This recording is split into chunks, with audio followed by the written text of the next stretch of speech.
You're watching SBA Today. With all the latest news, stories, and advice, here are your hosts, Paul Long and Tonya Mazurek.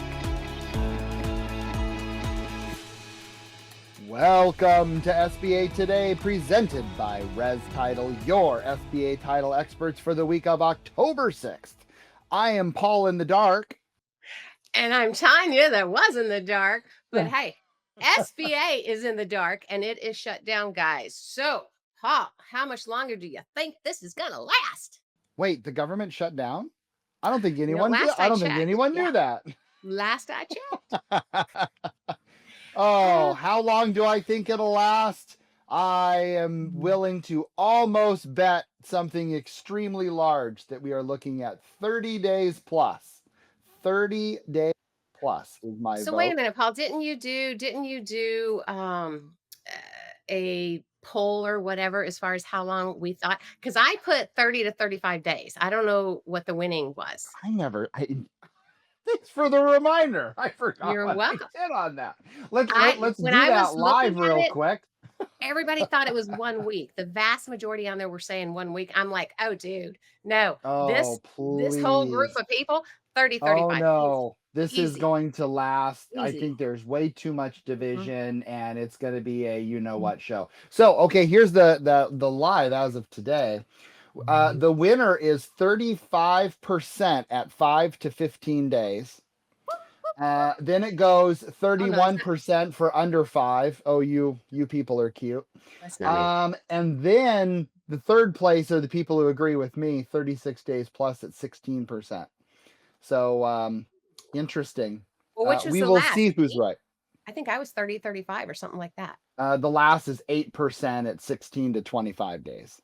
Nope. Then I must have been yours too. Yeah, I wasn't Yeah. 16 to 25. I definitely thought more than 30. So Yeah, well, yeah, sorry it to is keep what it is. This is what what it we get is. for working with the political program.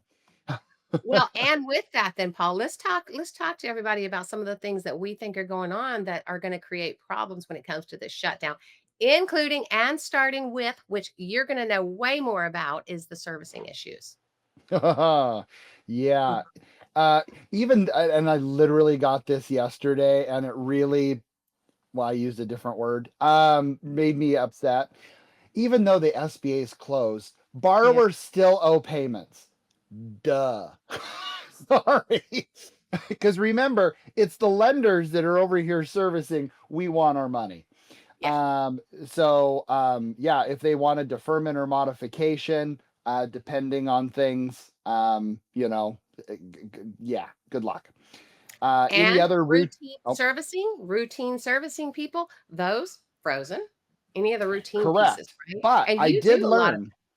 I do, and I did learn yesterday. I wanted to update just a few little things on a loan that we booked, okay. like note date and that type stuff. And I went in and I did it, and I didn't get any errors. So apparently you can do that now to change a Interesting. dollar amount or something like that. I guarantee that's going to say no. Why I don't you also learned. I also learned yesterday that our friends at Guidehouse are working. Because I got a response back from 1502 on a problem that we were having, and I was like, well, I didn't see that coming. I wondered how many So have been furloughed or laid off from that division or that, or I just got somebody in trouble and possibly fired for working during a government shutdown. I don't know, but they responded. no words. Yeah. No words. Anyway, what are some other things that you've seen and or things that you think we're going to have problems with then? Do you want to talk about some liquidation? I mean, definitely. I mean, when it comes to other servicing things, releasing collateral, you can't go in and just update and remove that. At least I don't believe you can, but it makes me want to go in and play and find out. I mean, the bottom line is every single day we're creating a backlog to an already understaffed department. Well, and all of this is adding up, people. I mean, we're just going to go all over the board here, Paul and I, right? Yeah. Because all of this is adding up because how this is going to affect everybody, borrowers include, it's going to, not just borrowers, it's going to affect every single one of us. But prior to that, how do you think it's going to affect the borrowers, right? I mean, my heart goes out to those who are trying to, um, are trying to get their business acquisition done and can't. And I'm just like, oh Lord. Uh, I mean, that's, I got some things we were anticipating to close mid-month. Right. Yeah, call your congressman because that's really the only thing I can tell you to do. It's sad and it's going to be some issues. It's gonna be issues and it's gonna hurt a lot of people. I mean, not only like, you think about real estate contracts and they have to get it done by a certain time, but you don't got the authorization number yet. You're not there. You're not getting that done, and it's gonna be backlogged. And Paul, even once this starts back up that people aren't thinking about, it's not like Yep. this is just gonna be like, boom, we're gonna get it in and we're gonna get everything done. No, we're gonna have a list of Yep. a mile long, right, of all of us trying to get in and get through. Yep. I Asinine. it's going to be crazy. And then, Yeah. looking at like liquidation, Mhm. I'm of course like any other institution, you're working on something on one of those. What happens if you need a liquidation plan to get approved? Mhm. That's a problem. Can't confirm recoveries or close out files or find out what status you're in on things. And Certain collateral sales if you have to have that done. Just again, it goes back to the bottlenecks. and what I don't think many people think about, right? They just think, "Oh, poor banks. The poor banks just are gonna have trouble doing this, that, and the other and making money and all that." This Oh is what I no. think sometimes people out there think. But here is how this affects you. It's how Yep. it affects all of us, is if we have issues with that, let's say the banks have issues with that, they get a little scared, they get a little iffy. The investors that maybe purchase these loans on the secondary market, they get a little iffy. Guess what? Prices go up. Credit gets a little tighter on what's going to happen because of the issues that go along. So this affects people, and this could be a long-term effect that I don't think many are considering. Yeah. Yeah. Yeah. And again, my heart goes out to those who are also primarily GP and only are GP providers. Their departments kind of temporarily shut down. As a PLP, you can, do some stuff and hunt around. But what I also see, and I've already heard from other things in the market, is when the government shuts down, people start making stupid decisions Oh my God. on their SBA guarantees. Or we'll book it and then, oh, we're a PLP. We'll go ahead and just get that done when the government shuts on and everything will be fine. What happens if there's a code violation? What happens if, like, hello, you booked the loan today and your Mhm. authorization's for 15 days from now and then the loan goes bad? What do you think's going to happen? These are stupid things that happen, because people are so focused on getting it done. We got to protect our guarantee. We got to protect what we're doing in the SBA program. We have to be good stewards of the SBA program. Thank you, Mr. Lance. I mean, that's what we're supposed to do, and that's exactly what happens, when those, yeah. Well, I think what Paul and I would definitely like to make sure that all of you borrowers out there recognize and know, we we feel you, right? We see and feel what's going on for you whenever you can't get what you need done.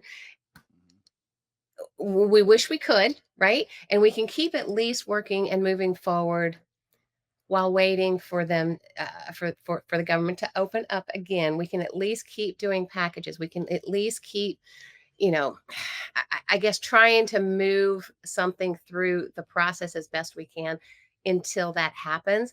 But we kind of are as stuck as you are, but we do feel for you, and don't go doing some stupid stuff either, getting yourself into trouble with some of the higher priced bridge items that maybe you think that you're going to come back after the fact and let us refi for you because we can't do some of them That's anymore. true. That's So be true. careful. Be Yep. careful out there. Yeah. One Anyway. thing, thank you, Godfather Lance, who is listening currently right now. Hey, buddy. Is make sure you pull out your unilateral servicing matrix and utilize that and ask questions. Our friends at Nagel, if you're Nagel members, which you should be, should absolutely are great at answering questions and helping you through those things. So again, there's resources outside to help you so you don't make stupid decisions. So Absolutely. yeah, so You're right. hang on for that. But before the government shut down, Yeah. they threw out a memo right at the little hour before, which I thought was interesting. That so a procedures notice came out, and they were defining. They redefined a few things. The biggest one is they changed the definition of new businesses slash expansion, which is mainly for that, no equity expansion kind of a thing. They removed the quotations in the same geographic area and the acquiring entity. Okay. And I always thought that was interesting because there's two sides to every story, right? And there's two sides to I feel this sentence. What is geographic area? Well, I've heard a few people from SBA state that, it has to be driving distance. Okay, well, I could drive to Florida from Washington too. Is that considered? Um, and it came out to kind of a do what you do. So, what happens? I actually even had a business right on the Idaho line and Oregon line, but they're different states. Is that geographic? Because I could throw a rock to the other side of the state. And so I think it was causing too much confusion and they took it out. Yeah. I don't know if they should have. I don't know. That's my opinion. I am challenged with this one, actually. And I get it and I understand why they did it. But my big thing with it is if it is geographical area, think about okay, the resources that certain businesses have. So, okay, fine. I'm a restaurant and I'm in Colorado and I want to open a restaurant in Florida. Now, okay, it's the same thing, but if they've taken away geographical, does that count? Does it count, Paul? Because I'm a little challenged with the customers, the known. I mean, if you go into an area and you're unknown geographically, it doesn't matter if you're, you know, an hour away, but if the sources you use, the resources, the business that comes in, the customers, that stuff, if they don't know you, to me, that's a startup Sure. That because it's all right. unknown. Correct. What are your I thoughts? I'm scared on Yeah, what it's gonna the be real weird. aftermath of this is because I do think that they should have just defined geographical area. But then that and again, I wear many different hats. So as a servicing SBA program manager, that's what I'm focusing on. But as a salesperson, I am absolutely excited because now I can kind of do what I want to do. Yeah, but Um, that's what got us all in dadgum trouble prior is to do what you want to do. And those on the front end not paying attention to what goes on the back end. So we're like all about the sales, right? All about the sales. I got you. Yeah. And then yep, not recognizing what it's fixing to do on the back end when it goes south. exactly. Thanks, Bo. So a few other things that were in there that were just kind of little. The 90-day fee rule does not apply for working capital pilot or export working capital program because those do not apply because it's based off of maturity and not the regular 7A, which makes sense. So thanks for clarifying that. It could make sense on. They clarified ESOPs that you don't need a business valuation, but you have to follow their procedures on that. MARC loans, it's updated that you cannot refinance same institution debt. You must submit that through GP when the government That opens up. I should be don't see freaking any common problem. sense. Come on, man. It would, but that's just one more thing in the government's hands. Yeah. And then a few 504 Yeah. updates on there. The one I want to make a comment to is because, especially when it comes to construction, on the 504, which soon to be probably 7A, the construction contingency used to be a 10% max. It's now increased to 15 on the OMG. 504 side. So if you're a 7A lender, what do? 10 or 15? I like a big fat contingency. I like contingency. And So before, it felt like you had to explain yourself for doing a higher contingency oftentimes correct. than what the correct or the version was that they said, which was the 10%. Now, when was Yep. the last time, Paul, that you did construction and it fell within that 10% contingency? When was the last All the time? time. What do you No, mean? no, no. That you No. used it? That you used the contingency, but you didn't need something more. Like 10% has not been Oh, enough I'm sorry. at No, all I'm sorry. That's in so okay. many No, of my 100%. construction deals. Yeah. Yep. I'm like 30, 15%. 30. You got to do with what's right, Oh, but whatever. yeah. Um, Well, it does end up Tonya, hurting. It ends up hurting the business if they oh, run into 100% it issues does. with change orders. 100%. Anyway, all right. So let's go into the end of your stats, people. So, what are the end of your stats and who are the winners? Well, oh, we'll get into the winners in a second. But first, 6,755 504 loans were done, right? For a total of $7.8 billion. It's a Yay. lot of real Congrats, estate. right? Congrats. 77,607A loans were done for 37 billion. A lot of businesses helped right there now. And imagine this, everybody knows who's 1 and 2. It seems like they go back and forth yearly. So it's like, this is no surprise. Okay, number 1, Live Oak this year. Live Oak is number 1. Congratulations to you. 2,280 loans for $2.8 billion, right? And their average loan size, this is cool, is 1.2 million. That's great. I mean, that's a large average loan size. Now, number 2, and this is kind of funny on this one, is New Tech Bank. New Tech Bank's number 2 for 4,828 loans at $2 billion.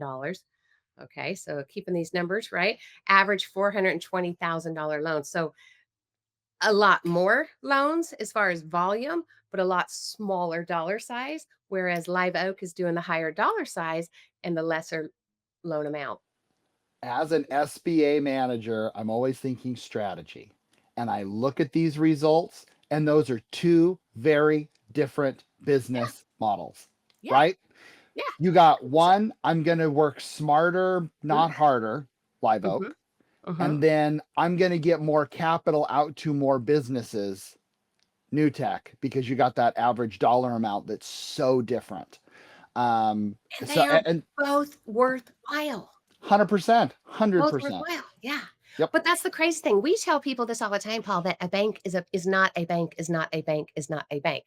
That's not how it is, right? All different credit boxes, all different things that they're looking for, all different size loans that work for them. This is a very good point as to how that works. You've got some that are going for the larger deals. They're getting it done. They're moving it through the system that way. The others have whatever system in place, and it's just, turn and burn, baby. So anyway. All right, 5 lenders over $1 billion. The smallest lender, the cute little smallest lender, had one loan for $7,000. And as much as I like to tease about the $7,000, I guarantee you the borrower that got that $7,000 was very appreciative of it. So true, but that's a hell of a lot of work to do one loan for 7,000. Like, my heart goes out to them because that's craziness. You think? Yeah, no kidding. It is not for the faint of heart in general, no matter the size, right? 1,422 lenders made a loan. Okay. And the only thing I don't have on that is how many institutions are registered with the program, because I'm curious how many lenders who are registered to do 7A did 0. Like, and I don't have the stats on that. Okay. But when I was Somebody looking, in SBA, if you're watching, would you let Paul or I know that? That's a really great one. Comment actually on here, because that's really something that would be kind of cool to find out. Right. So then I give more kudos to the one person who did the $7,000 loan, right? Yeah. Because at least you did something compared to the others that just sat on it and didn't do anything. Anyway, sorry, go ahead. Well, and that's why anyway, I'm not even going to go there. I know. The LSPs and stuff like that out there that are helping some of the banks that don't really know what the heck they're doing when it comes to the SBA loans. They want to participate and they're in it. They don't really know how to put it through. So I think those are the ones that might be sitting at 0. Anyway, and 297 lenders made 1 loan. That's crazy. I thought that number was crazy high. But it is what it is. And Along with then, it, though, you've got something. I know you do. yeah, this came out this morning. Bay First, the 20th largest SBA lender, said we're done. Sold their portfolio off to another bank in Florida. And so, wow, that was wild. So heart goes out to them. I don't like seeing any, SBA shop close like that. But the thing that I look at is, you know what? I don't know if I want to be number one on the list. I want to be a slow, steady Eddie kind of guy. I don't know. That's just me. You mean You grow under the radar? That is 100% correct, because it just keeps the cameras off you. But to go that large and then stop, I'd like to be a little squirrel in that room. I would not like to be a squirrel in that room. That sounds horrible, and I think my stomach would be twisting being a squirrel in that room. But yes, I agree with Paul. Hearts go out to all that are affected by that, and there's a lot of you, right? And we know some of you personally, so heart goes out. True. Anyway, all right, guys, so that is it for today. And it's been fun being here with you as per usual. We are here on Tuesday mornings live on LinkedIn and YouTube. Otherwise, any other streaming platforms where you get your podcasts, go back and look at any of our previous episodes and or visit our others, the Art of SBA Lending and the BDO Show. They would love to see you there as well. Check out Res Title if you need some title work. If you have questions or want to connect with Paul or I, connect with us on our LinkedIn pages. Other than that, my goodness, we appreciate you if nobody's told you so far, and go out and have a great week. See you guys later. See you later.